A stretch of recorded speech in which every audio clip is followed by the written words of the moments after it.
सभी शिक्षक साथियों एवं शिक्षिका बहनों को मेरा नमस्कार। आज से मैं यूपी टेट के गणित विषय को लेकर के आप लोगों की सेवा में उपस्थित हूँ। मित्रों, जो चुनौती हम लोगों को मिली है उसे स्वीकार करेंगे और मैं आप लोगों के साथ हूँ। आप लोगों को ये विश्वास दिलाता हूँ कि आप लोग सभी लोग गणित में अच्छा नंबर लाएंगे। इसके लिए मुझे जो भी प्रयास करना पड़ेगा करूँगा। और 2011 से जब से यूपी टेट का एग्ज़ाम शुरू हुआ है आज तक मैं लगभग हर वर्ष परीक्षा में या तो बच्चों के मार्गदर्शन करने में या तो खुद एग्ज़ाम दिया हूँ। एक लंबा अनुभव रहा है, इसलिए आप लोग निश्चिंत होकर के मेरे द्वारा बनाए गए वीडियो को देखिए। जो भी समस्या आती है उसको व्हाट्सएप करिए। मैं 24 घंटे आपकी सेवा में उपस्थित रहूँगा। तो यूपी टेट के सिलेबस में जो सबसे पहला चैप्टर है वो है संख्या पद्धति।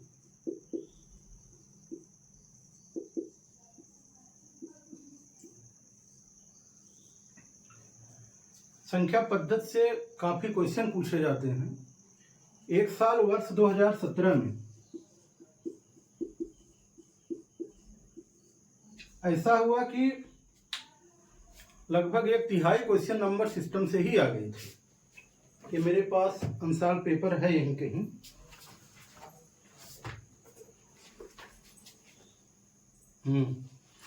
ये प्राथमिक लेवल का अंसाल पेपर है। 2017 में नंबर सिस्टम से 1 2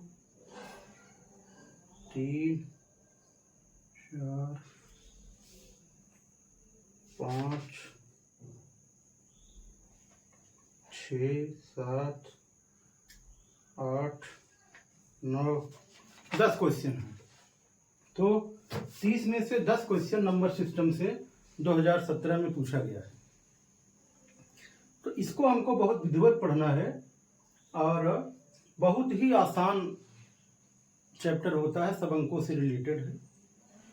तो इसमें हम सबसे पहले संख्याओं की अवधारणाओं से शुरुआत करते हैं। तो हमारी संख्याएं जो हैं वो 2 प्रकार की हैं।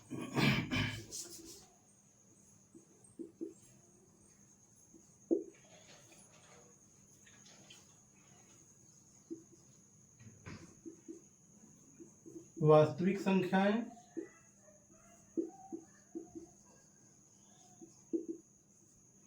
और काल्पनिक संख्याएं।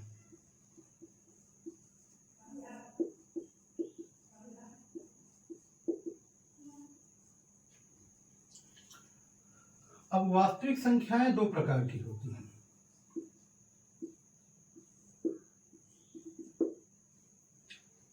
अपरिमेय संख्याएं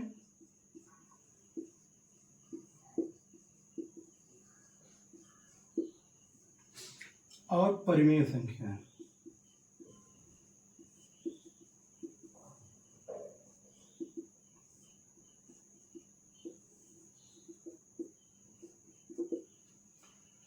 अब मित्रों, परिमेय संख्याएं भी हमें 2 रूपों में मिलती हैं।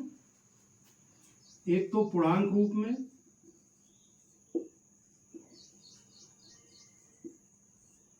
और भिन्न रूप में, भिन्न संख्याएं।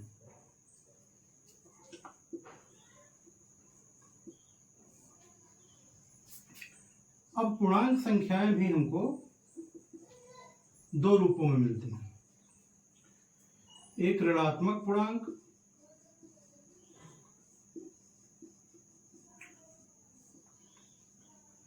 और पूर्ण संख्याएं।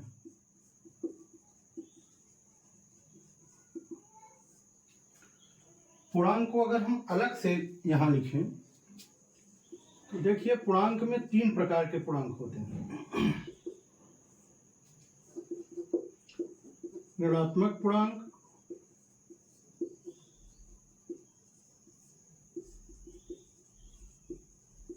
शून्य पूर्णांक और धनात्मक पूर्णांक, शून्य और धनात्मक पूर्णांक, इन दोनों को हम पूर्ण संख्याएं कहते हैं।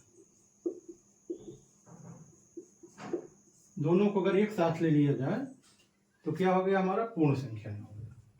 चूंकि हम ऊपर से चल रहे हैं तो यहाँ पे हम ऋणात्मक पूर्णांक और पूर्ण संख्याएं लिए हैं। इन पूर्ण संख्याओं में अब दो चीजें हैं, एक शून्य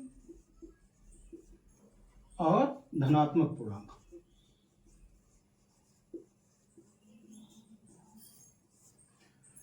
मित्रों, धनात्मक पूर्णांक को ही हम लोग प्राकृतिक संख्याएं भी कहते हैं।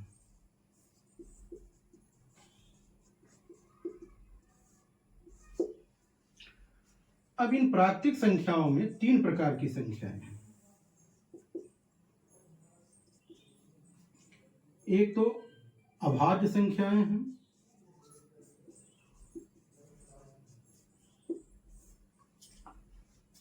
भाज्य संख्याएं हैं,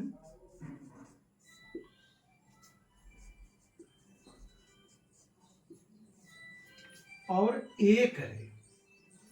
एक को इन दोनों से अलग इसलिए रखा जाता है, ये न तो भाज्य है न तो अभाज्य। भाज्य संख्याओं को यौगिक संख्याएं भी कहते हैं। यौगिक संख्या,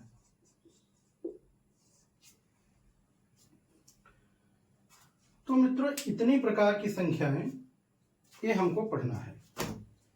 यहां से हमने पूर्णांक संख्याओं को थोड़ा सा आपको समझने के लिए अलग लिखा है, वो यहाँ पे हमने लिख लिया है, उसको हम थोड़ा सा इरेज करेंगे यहाँ से, नहीं तो कंफ्यूजन हो सकता है।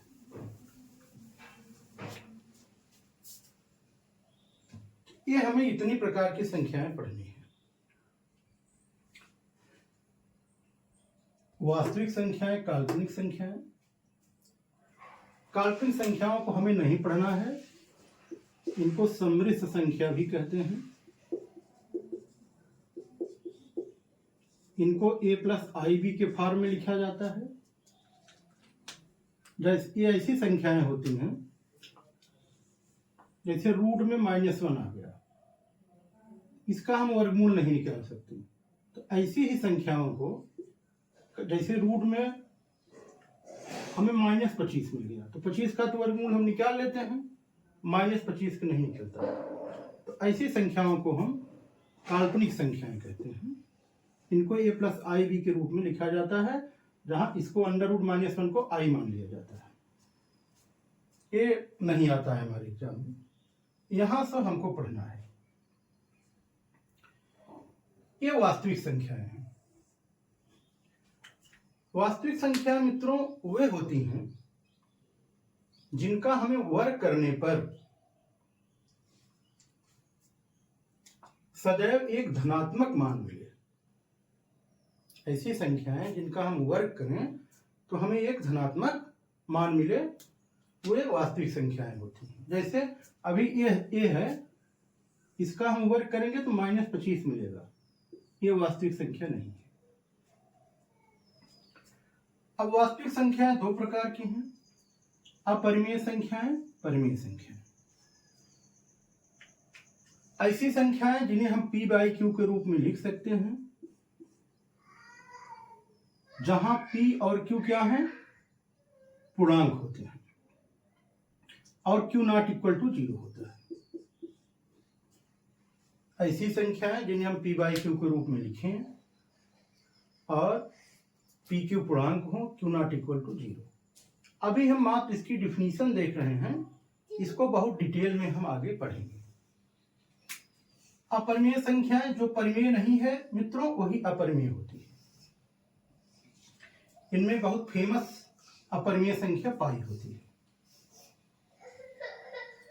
इस पे भी हम डिटेल में बात करेंगे। या रूट में कोई संख्या हो गई जिसका वर्गमूल न निकलता हो, कोई क्यूब रूट हो गई जिसका घनमूल न निकलता हो, जैसे क्यूब 4 कर दें, ये सारी अपरिमेय संख्या है। अभी इसको दोनों को हम डिटेल में पढ़ेंगे बाद में। भिन्न संख्याएं आप लोग जानते हैं। पूर्णांक संख्याएं, इसमें ऋणात्मक पूर्णांक, धनात्मक पूर्णांक और शून्य तीनों होते हैं। संख्या रेखा पर हम लोग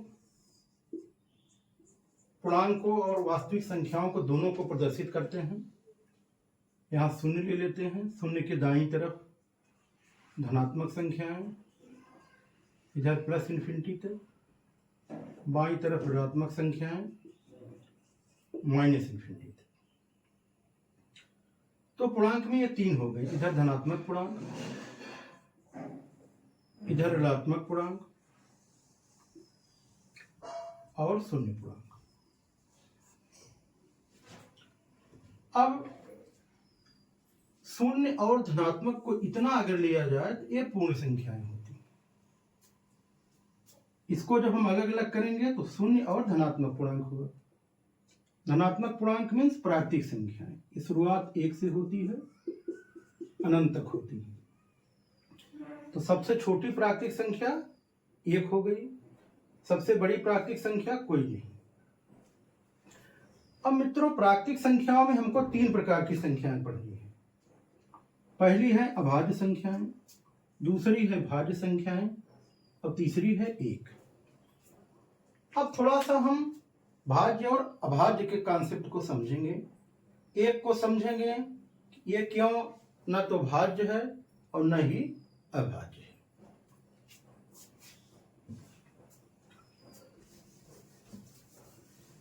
यहीं से हम शुरुआत करेंगे, धीरे धीरे ऊपर की तरफ चलेंगे वास्तविक संख्या तक। तो सबसे पहले हम प्राकृतिक संख्याओं को देखते हैं कि इसमें भाज्य, अभाज्य और एक कैसे है।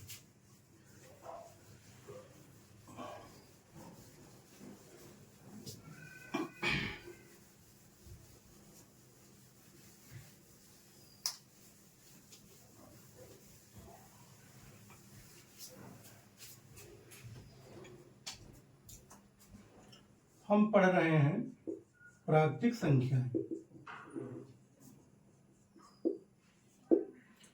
ये तीन प्रकार की हैं,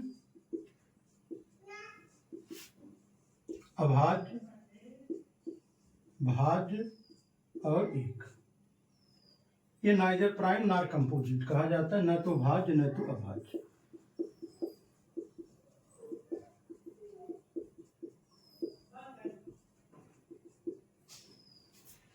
आइए कुछ प्राकृतिक संख्याओं को देखते हैं।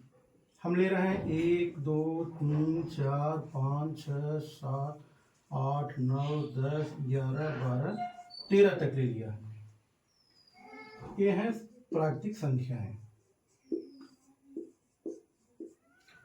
और ये कॉलम में हम इनके गुणनखंड लिख रहे हैं। गुणनखंड को हम अपवर्तक भी कहते हैं। तो एक का गुणनखंड सिर्फ एक होता है, दो का एक और दो होता है। गुणनखंड या अपवर्तक मीन्स इसको विभाजित करने वाली संख्या है।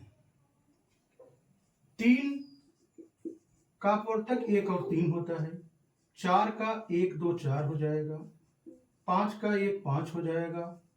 6 का 1 2 3 6 हो जाएगा। 7 का 1 7। 8 का 1 2 4 8।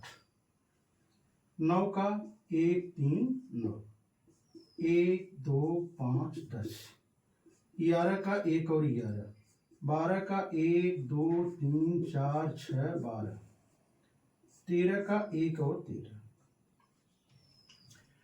अब मित्रों, इसको जरा ध्यान से देखिए, इसका एनालिसिस किया जाए तो हम ये पाते हैं इनमें कुछ तो ऐसी संख्याएं हैं जिनके केवल दो ही अपवर्तक या गुणनखंड हैं। उन संख्याओं में सबसे पहले हमको 2 मिलता है, फिर 3 मिल गया, फिर 5 मिल गया, फिर 7 मिल गया, फिर 11 मिला और फिर 13 मिला। तो ऐसी संख्याएं जिनके केवल 2 ही गुणनखंड हैं, 2 ही अपवर्तक हैं, वो हमारी हैं अभाज्य संख्याएं। क्या है? अभाज्य संख्याएं।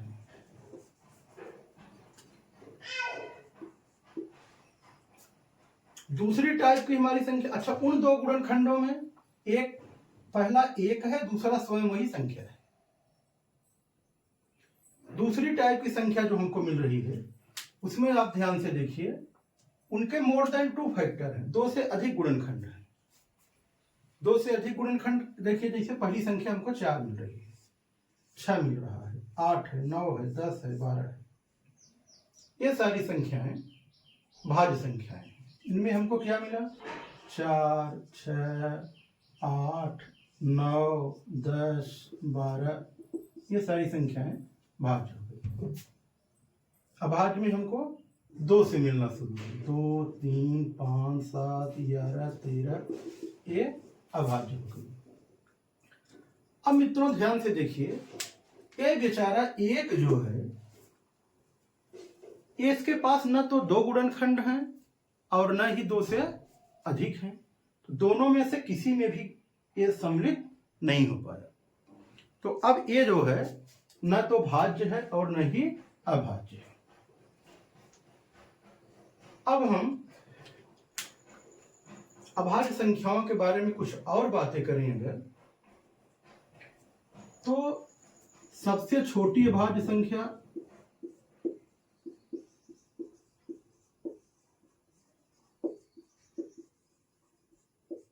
क्या हुई? 2 हुई। ये यूपी टेट सदाबहार क्वेश्चन है, कम से कम 4-5 बार तो पूछा ही गया है कि सबसे छोटी अभाज्य संख्या क्या होती है। इसको हम इकलौती समअभाज्य भी कहते हैं, इकलौती समअभाज्य संख्या।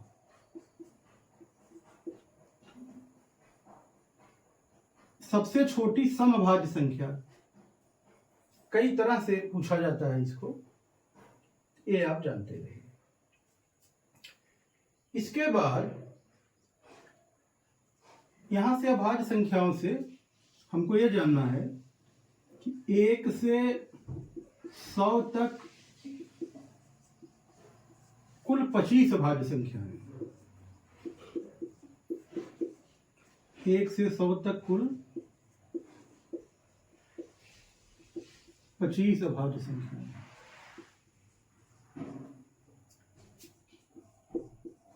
1 से 50 तक कुल 15 अभाज्य संख्याएं। ये 25 अभाज्य संख्याएं हैं कौन कौन सी? 2, 3, 5, 7, 11, 13, 17, 19, 23, 29, 31, 37, 41, 43,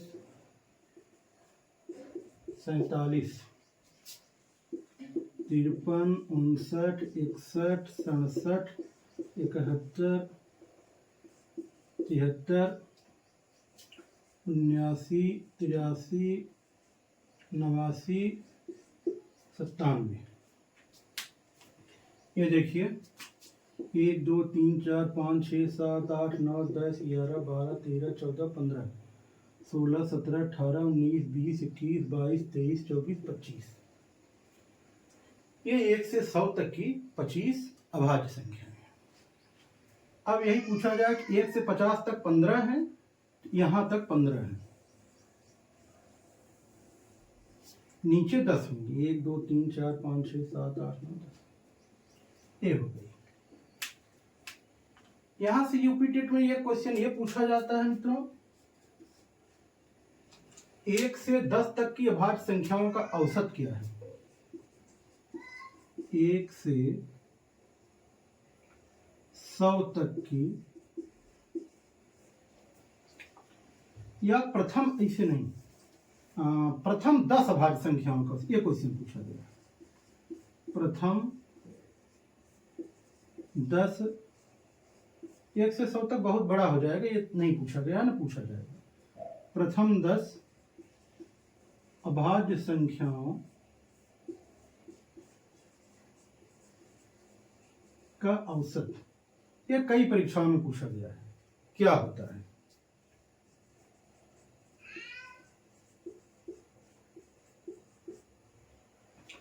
कोई एकदम हमारी जबान पे होना चाहिए। देखिए, 1 से 10 तक जो अभाज्य संख्याएं हैं वो 29 पे समाप्त होती हैं, 29 पे।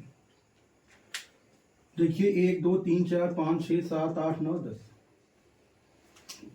और खास बात यह है, इनका हम योगफल करेंगे अगर जोड़ दें, ये 129 आता है। अब औसत बराबर होता क्या है?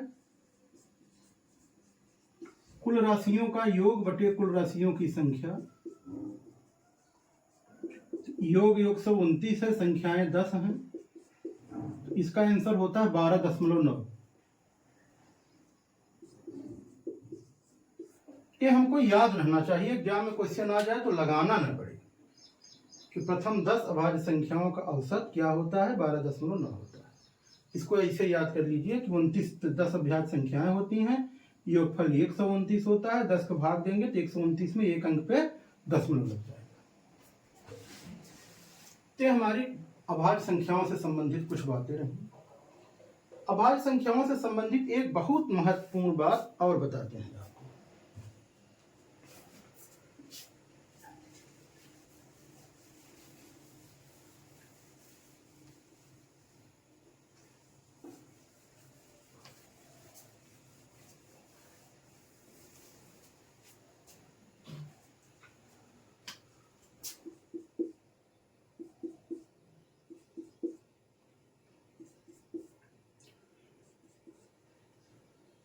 सभी अभाज्य संख्याएं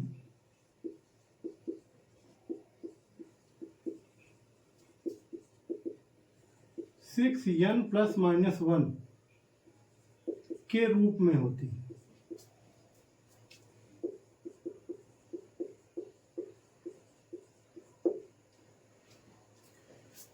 सभी मतलब है यहां ये तीनों को छोड़ करके, 2 3 5 को छोड़ करके।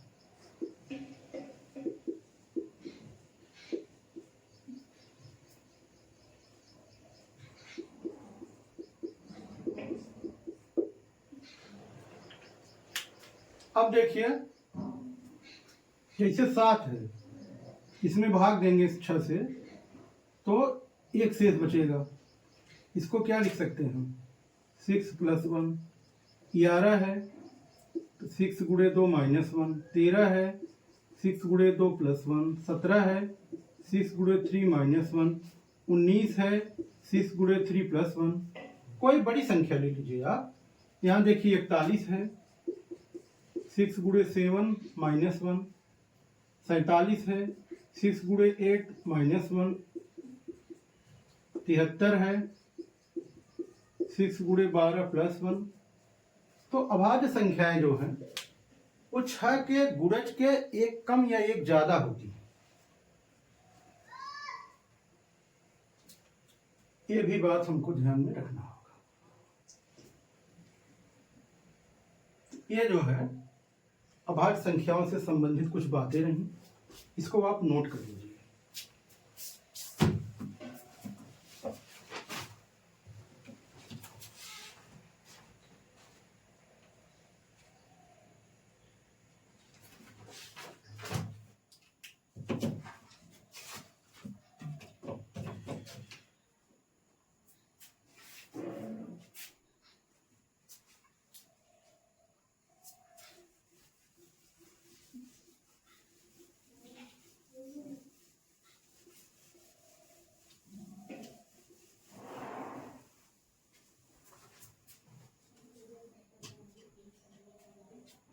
अभाज्य संख्याओं से संबंधित कुछ बातें और देखिए। 2 को छोड़कर सभी अभाज्य संख्याएं विषम होती हैं।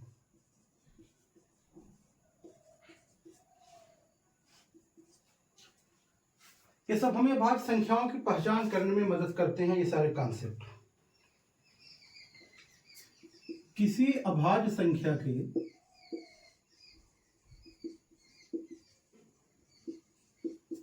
वर्ग में 24 से भाग देने पर शेष 1 बचता है।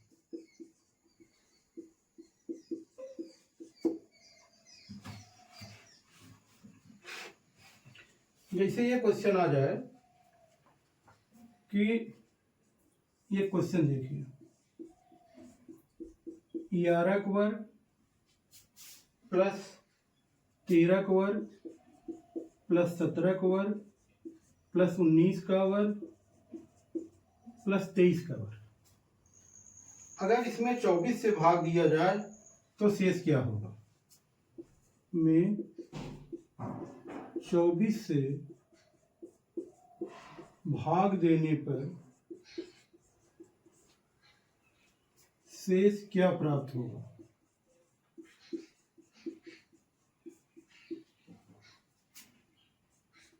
देखिए क्या रूल पढ़ा हम लोगों ने, किसी अभाज्य संख्या के वर्ग में 24 से भाग देने पर शेष 1 बचता है।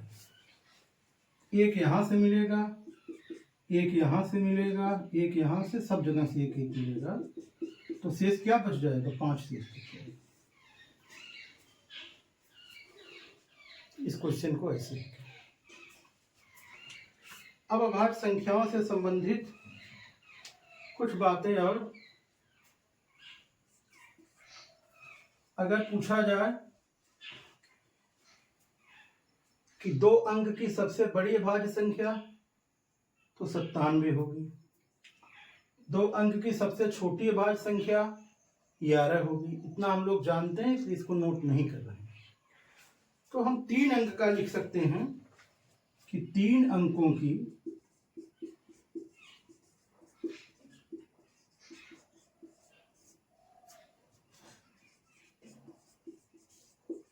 सबसे छोटी अभाज्य संख्या 101 हो जाएगी। ये 3 अंक की सबसे छोटी अभाज्य संख्या हो जाएगी। 3 अंकों की सबसे बड़ी अभाज्य संख्या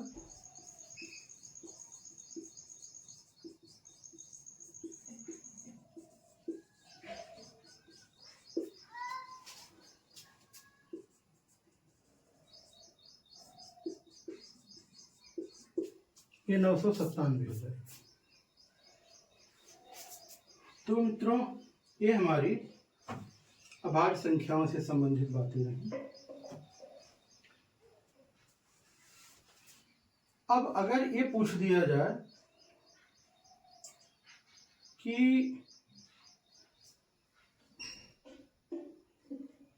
सबसे छोटी भाज्य संख्या क्या है, सबसे छोटी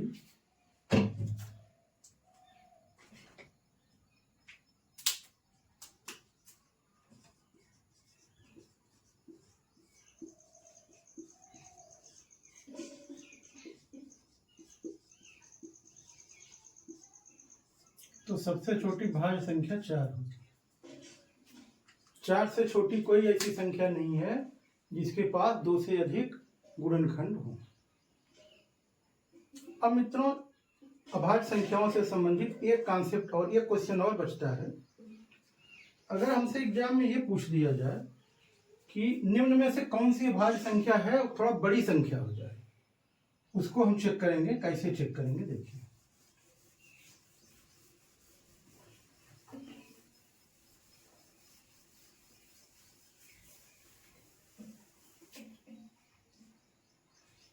जैसे हमको चेक करना है, चेक करिए कि 223 एक भाज्य संख्या है कि अभाज्य। तो इसको चेक करने के लिए हम क्या करेंगे, यह देखेंगे हम यह किस संख्या के, किस पूर्ण वर्ग संख्या के करीब है। तो 223 के करीब 225 पूर्ण वर्ग संख्या होती है, जो 15 का वर्ग होता है। 15 का वर्ग 225 होता है।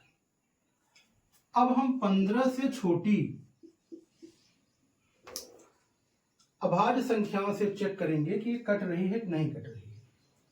15 से छोटी अभाज्य संख्याएं 2, 3, 5, 7, 11, 13। इसको देखिए 2 से कटना नहीं है, 3 से भी नहीं कटेगी, 5 से भी नहीं कटेगी, 7 से भी नहीं कटेगी, 11 से भी नहीं कटेगी, 13 से चेक कर लेते हैं। 13 9 22 होता है, 13 से भाग देंगे तो 9 बचेगा, 93, 13 से 91, 13 से भी नहीं कट रही है। तो ये एक अभाज्य संख्या है। क्या है? एक अभाज्य संख्या है। इस तरह से हम किसी संख्या को चेक करते हैं कि वो अभाज्य है कि अभाज्य। अब हमने अभाज्य संख्याओं से लगभग जितने क्वेश्चन पूछे जाते हैं वो पढ़ लिया है। अगर कोई नया क्वेश्चन बनता है, अगर इतने कॉन्सेप्ट को हम जान रहे हैं, उस नए क्वेश्चन को भी आराम से कर लेंगे।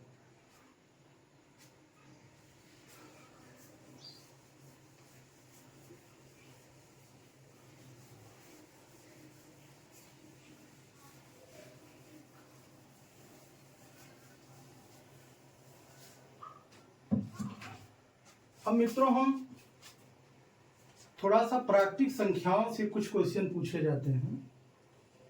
प्राकृतिक संख्या तो पढ़ ही रहे हैं, उसमें स्पेशल हमने अभाज्य पढ़ लिया, तो कुछ और प्रश्नों को देखते हैं। जैसे प्रथम n प्राकृतिक संख्याओं का योग।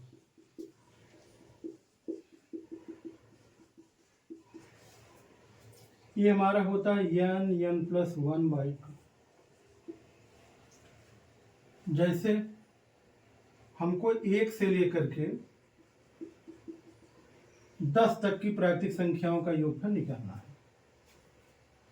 तो यहाँ पे n का मान हमारा क्या है? 10 है। n की जगह पे 10 रखते हैं। 10, यहाँ 10 1 11 बटे 2, 2 25 10, 11 25 55।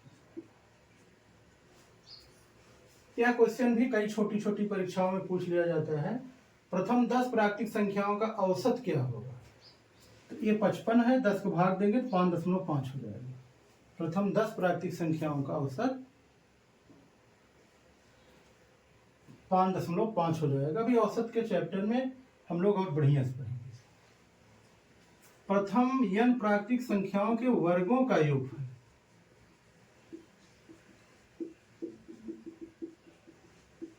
यह होता है n प्लस 1 2n प्लस 1/6। जैसे हमको निकालना हुआ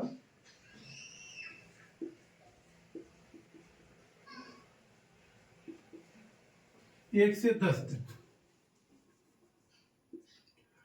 1 का स्क्वायर, 2 का स्क्वायर, n के प्लेस पे हम 10 लिखते हैं। 10 10 1 11, 10 दूना 20 1 21 बटे 6। इसको काट देंगे, 2 25 10, 2 3 6, 3 7 21। ये हो गया 11 7 77।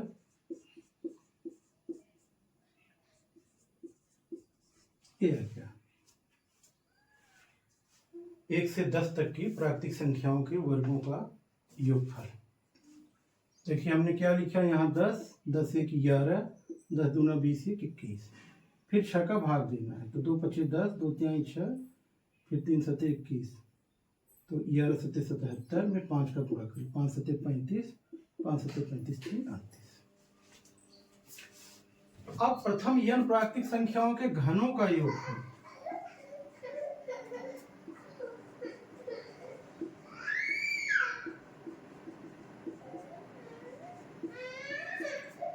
क्या होता है दोस्तों? n प्लस 1/2 का होल स्क्वायर। इसको भी हम 10 तक लेकर के देख ले रहे हैं। 1 से 10 तक अगर मान लें, 1 का क्यूब, 2 का क्यूब, 3 का क्यूब, प्लस प्लस प्लस 10 का क्यूब। ये हमारा हो जाएगा 10 और 11, 2 मतलब यहाँ 55 होता है। यहाँ निकाले हैं ना, इसका स्क्वायर कर देंगे। तो जब ऐसी संख्या का स्क्वायर करना हो तो इकाई का अंक 5 हो तो पहले 25 लिख लीजिए, और इसमें 1 बढ़ा के गुणा कर देते हैं, 6 का गुणा करें 6 25 30, ये 3025 हो जाएगा। तो इस तरह से ये हमारा प्रथम n प्राकृतिक संख्याओं का योगफल, प्रथम n प्राकृतिक संख्याओं के वर्गों का योगफल, प्रथम n प्राकृतिक संख्याओं के घनों का योगफल ऐसे निकालते हैं। अब मित्रों कभी कभी यहां से फुटकर पूछ लिया जाता है बीच में से, जैसे लगातार 1 से 10 तक न रहे, हमसे 20 से 30 तक का पूछ लिया जाए, तब क्या करेंगे? ऐसे प्रश्नों को देखते हैं।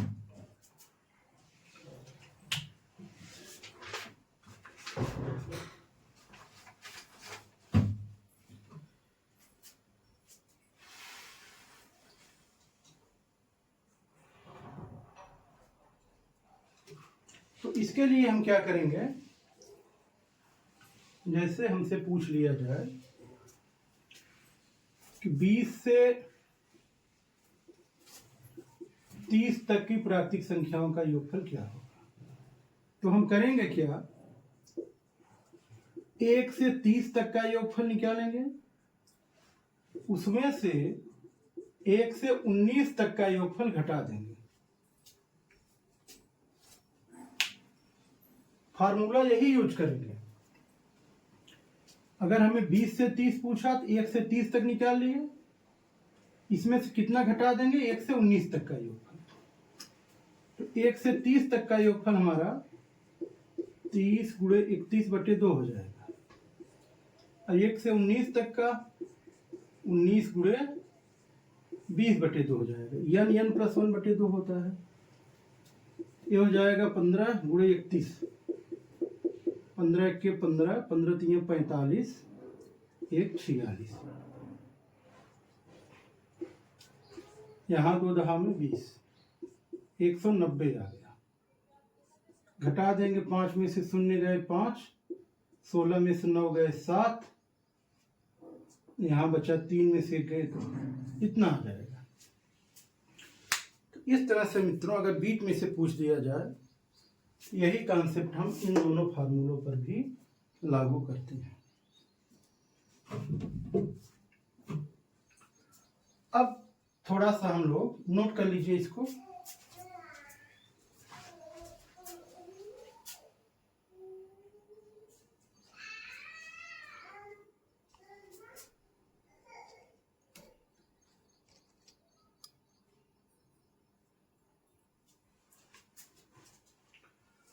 अब थोड़ा सा सम और विषम संख्याओं के बारे में देखते हैं।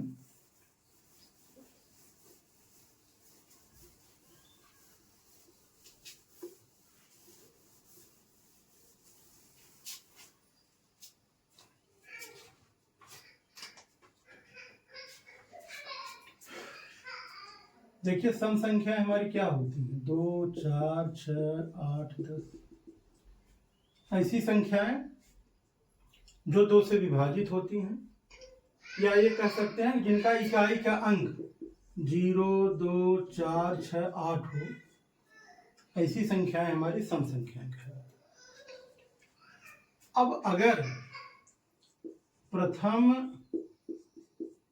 n सम संख्याओं का योगफल पूछा जाए,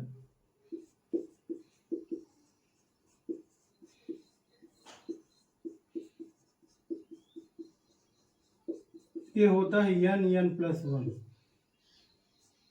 जैसे प्रथम 15 सम संख्याओं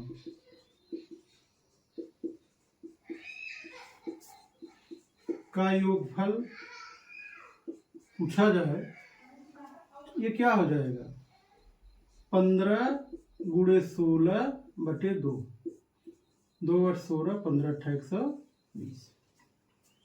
प्रथम 15 सम संख्याएं होंगी मित्रों कौन कौन, 2 4 6 8 10, ऐसे आगे बढ़ते चले जाएंगे। तो जितनी संख्या रहेगी उसमें एक और जोड़ करके गुणा करके दो का भाग नहीं देना है। यहाँ सिर्फ n प्लस होना है, सारी ये गलती कर दिया हमने। सिर्फ यहाँ पे 15 गुणे 16 हो जाएगा। तो 16 पचे 80, 16 इक्के 16 8 24, 240 हो जाएगा। प्रथम यन सम संख्याओं का अगर यनवा पद पूछा जाए किसी सम संख्या का तो वो 2n होता है। सम संख्याओं का यनवा पद बराबर 2n होता है। अब अगर यही बीच में से पूछ दिया जाए या अगर प्रथम न दिया रहे कि कितना पद है, जैसे हमको ऐसे क्वेश्चन दिया जाए कि 2 धन 4 धन 6 धन 58, इसका योगफल क्या होगा। अब यहां हमें पता नहीं इसमें कितने पद हैं, तो क्या करेंगे, अंतिम में 2 को भाग दीजिए, 58/2, ये आ गया 29। इसमें कितने पद हैं, 29 पद। अब एक फार्मूले में n की जगह पे आप मान रख दीजिए। अब योगफल हो जाएगा 29 × 30, एक 0 लीजिए, 3 9 27, 3 दूनी 6 2 8, ये हो गया। तो अगर मित्रों पद न दिया रहे, यहाँ अंतिम पद बटे 2 कर लेंगे तो हमें n का मान आ जाएगा। ये लिख लीजिए, n का मान निकालना रहेगा अंतिम पद बटे 2।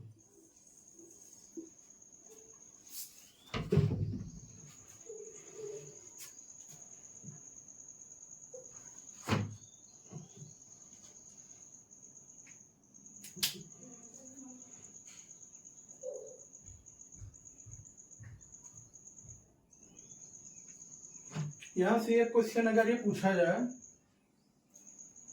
50 और 100 के बीच आने वाली संख्याओं का योगफल क्या होगा।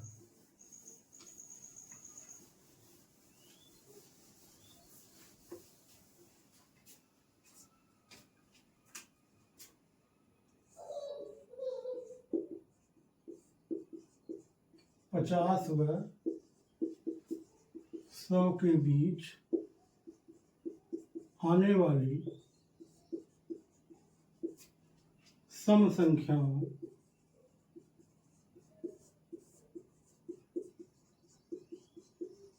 का योगफल क्या होगा।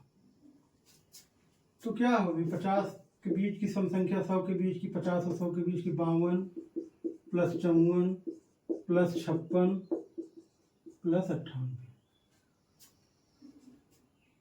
अब हमें इसको निकालने के लिए हमें जो फार्मूला पता है वो प्रथम n संख्याओं का पता है, ठीक है।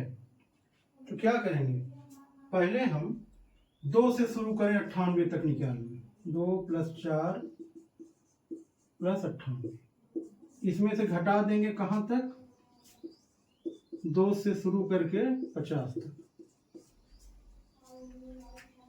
ये घटा देंगे इसमें से तो ये वैल्यू आ जाएगी। इसमें देखिए अंतिम पद कैसे पता चला कि 2 को भाग देंगे, इधर 49 होगी तो ये हो जाएगा 49 × 50 माइनस इसमें 2 से भाग देंगे 25, ये हो जाएगा 25 × 26। इसको सरल कर लीजिए, 0 हो जाएगा, 5 9 45, 5 चौक 20, 4 24।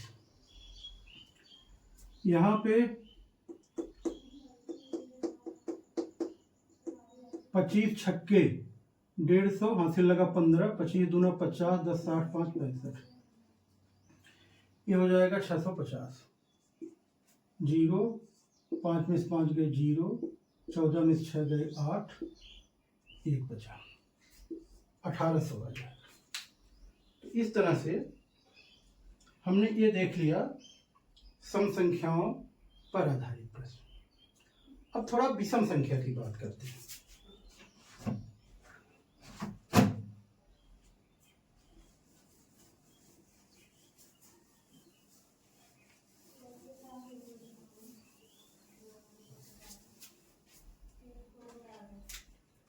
विषम संख्याएं वे होती हैं जो 2 से नहीं विभाजित होती या जिनके इकाई के अंक 1 3 5 7 9 होता है। सम संख्याओं की इकाई अंक क्या था? 0, 2, 4, 6, 8। विषम संख्याओं की इकाई अंक क्या होता है? अब विषम प्रथम n विषम संख्याओं का योगफल, ये मित्रों होता है n स्क्वायर। प्रथम n विषम संख्याओं का योगफल n स्क्वायर होता है। जैसे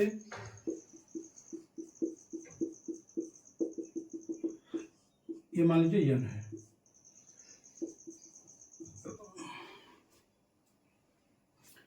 हमने कहा कि प्रथम 10 विषम संख्याओं का योगफल क्या होगा, तो क्या आ जाएगा? 10 का वर्ग 100 हो जाएगा।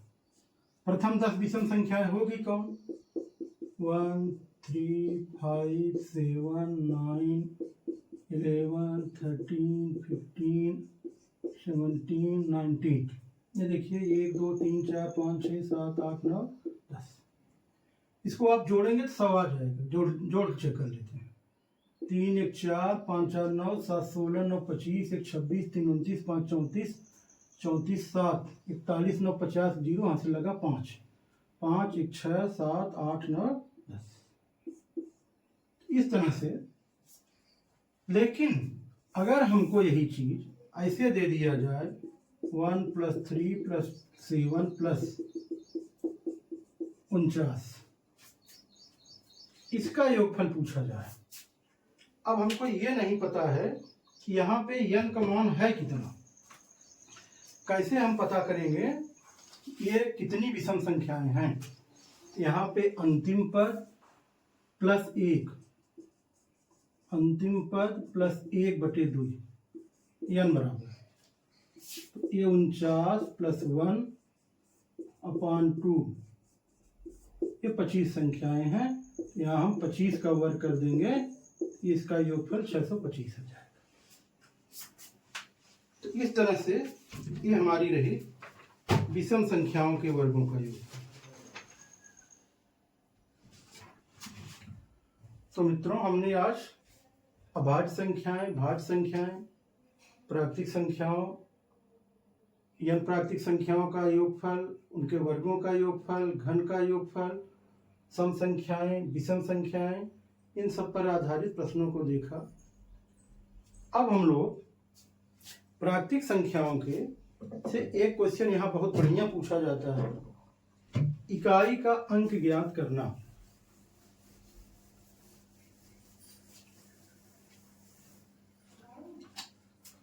अगली हमारी टॉपिक होगी इकाई का अंक ज्ञात करना। पहले हम देखेंगे इस पे कितने टाइप का क्वेश्चन पूछा जाता है। पहला क्वेश्चन पूछ दिया जाएगा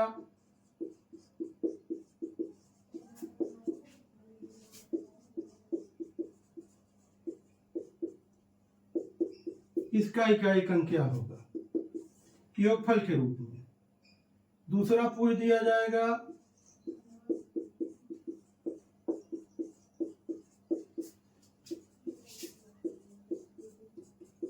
इसका इकाई अंक क्या होगा, गुणनफल के रूप में।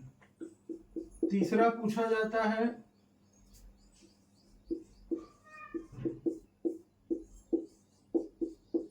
इसका इकाई अंक क्या होगा, घात आधार और घातांक के रूप में। चौथे टाइप कभी कभार यूपी टेट में तभी नहीं पूछा गया है, लेकिन और इससे ऊपर की थोड़ी परीक्षाओं में ऐसे पूछ दिया जाएगा इसका इकाई अंक क्या होगा, 2 घात ऊपर लग जाएगा। तो इन सबको हम लोग अब अगली क्लास में देखते हैं। आप इतना तैयार किए रहिए। जो चैप्टर हम लोग पढ़ लें उसका आप प्रीवियस ईयर उठाइए। जैसे मैं नंबर सिस्टम पूरा कर ले रहा हूं, फिर आप 2011 से लेकर के 2023-24 तक अंतिम जो परीक्षा हुई है उसमें आप उस चैप्टर के सारे प्रश्नों को करिए। आप देखेंगे कि आप सारे प्रश्नों को करने में अपने आप को सक्षम महसूस करेंगे। अगर कहीं समस्या होती है तो उसे आप हमारे टेलीग्राम पे या व्हाट्सएप ग्रुप पे पर्सनल मेरे व्हाट्सएप पे भेजिए, जो भी समस्या होगी उसका समाधान किया जाएगा। जय हिंद।